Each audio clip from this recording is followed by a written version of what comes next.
বঞ্চিত শিশুদের বঞ্চনা কী কী ধরনের হতে পারে সে বিষয়ে এখন আলোচনা করব।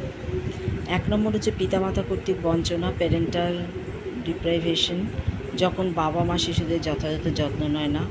মানসিক বঞ্চনা, মেন্টাল ডিপ্রাইভেশন, যখন শিশু মানসিক চাহিদা পুরোভাবে বঞ্চিত হয়।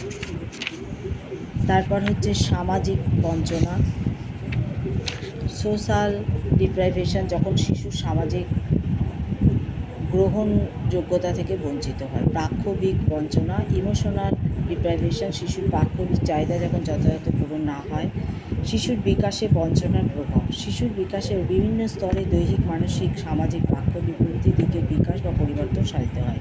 এই বিকাশের সময়কালীন চাহিদা যথাযথ পূরণ না হলে বিভিন্ন ধরনের কুপ্রভাব পড়ে, যেমন শৈশবকালে 0 থেকে 2 বছর দৈহিক বিকাশের ক্ষেত্রে শিশুর যদি ভূমিকা সবথেকে পিতামাতার ভূমিকা বেশি থাকে। কোনো রকম দৈহিক বিকাশে বাধা সৃষ্টি হলে, খাদ্য প্রাপ্তিতে বঞ্চনার শিকার হলে শিশু যথাযথ দৈহিক বিকাশ হবে না, শিশু পুষ্টিহীনতায় ভুগবে। খাদ্যের সঙ্গে পিতামাতা যদি সঠিকভাবে শিশুর দৈহিক পরিচর্যা না করে তাও শারীরিক অসুস্থতা হবে। বিভিন্ন রোগ থেকে রক্ষা পাওয়ার জন্য টিকাকরণ সময় মতো না করলে শিশু রোগগ্রস্ত সম্ভাবনা থাকে। গিলেপসিওস-রাইকেন 1998 মতে শিশু জন্মের 1 মাসের মধ্যে যথাযথভাবে আলো না পেলে তার মস্তিষ্কের বৃদ্ধি ব্যাহত হয়। যদি শিশুকে জন্মের প্রায় 4 সপ্তাহ অন্ধকারে রাখা হয়, মস্তিষ্কের স্থায়ী ক্ষতি হতে পারে। শিশু যাতে লাইট ডিপ্রাইভড বা আলো থেকে বঞ্চিত না হয় সেদিকে দায়িত্ব মাতা পিতার। মানসিক বিকাশের ক্ষেত্রে শৈশবে শিশুর মস্তিষ্কের বিকাশ, জ্ঞানমূলক বিকাশ হতে পারে। এ সময় সম্পূর্ণ পিতামাতার উপর নির্ভর করে। 2.5 থেকে 3 মাস বয়সে শিশু মা বাবাকে চিনতে শেখে। এই সময় শিশু তার চারপাশে কোনো পরিচিত লোক দেখতে পায় না, তাই তার নিরাপত্তাহীনতার সৃষ্টি করতে পারে।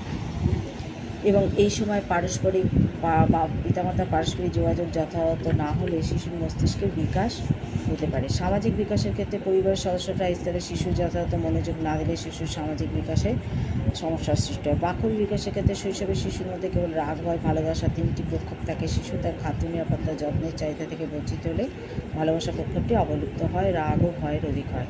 বাল্যকাল 3 থেকে 9, দৈহিক চাহিদা, শিশুর অঙ্গ সঞ্চালনের হার বাড়ে। দৈহিক বিকাশ যদি না বেড়ে যায়, এই সময় খেলাধুলা থেকে বঞ্চিত হলে তার দৈহিক বিকাশ ব্যাহত হতে পারে। এবার শিশু খাদ্যের চাহিদা থেকে বঞ্চিত হলে শারীরিক দুর্বলতা, অপুষ্টিতে ভুগতে পারে।